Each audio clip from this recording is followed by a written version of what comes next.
Before I dive into the details, I want to give you a high-level overview of a typical Scrum process, so that you will better understand the roles, the events and the artifacts that I will be showing you in the next sections of the course. The process flow, it's all on one slide, and here it is. The process starts when the product owner creates the product backlog. That is, a list of all the features and the functions and the requirements that might be needed in the final product of the project. It's a prioritized list. The items with the highest business value have high priority.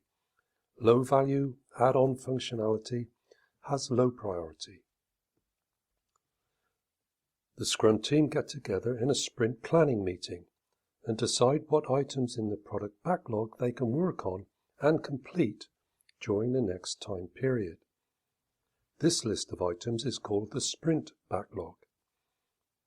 The development team immediately set to work completing the items in the sprint backlog in a set time frame called a sprint.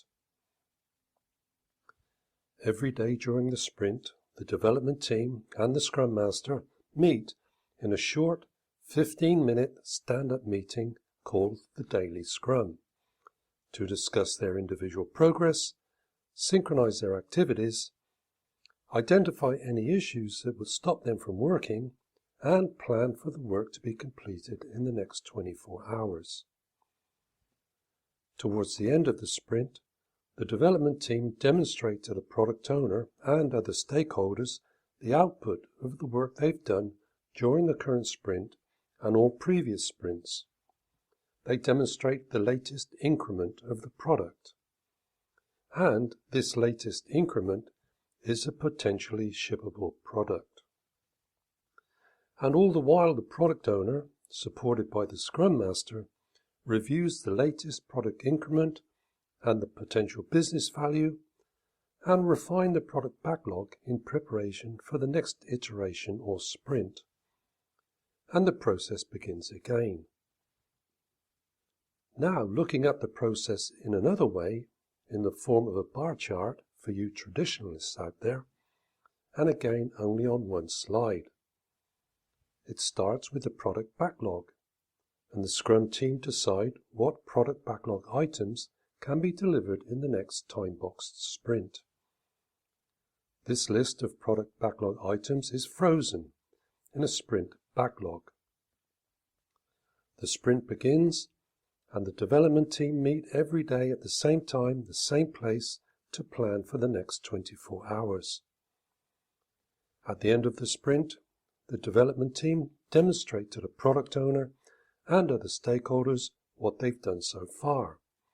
That is, in this current sprint plus all previous sprints. This is called an increment and is a potentially shippable product. After the sprint review, the Scrum team get together and discuss what went well and what didn't go so well in the last few weeks, and they make plans to include process improvements in the next sprint. And while all the work is in progress, the product owner is reviewing, adding to, subtracting from, and fine-tuning the remainder of the product backlog. This product backlog grooming is kind of stopped while the planning meeting for the next sprint takes place, and the cycle continues.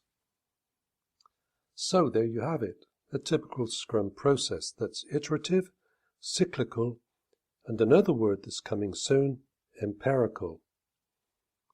In the next section, I'll start the discussion on the critical roles needed in a Scrum team: the product owner, the Scrum Master, and the development team. I'll see you in the next lecture.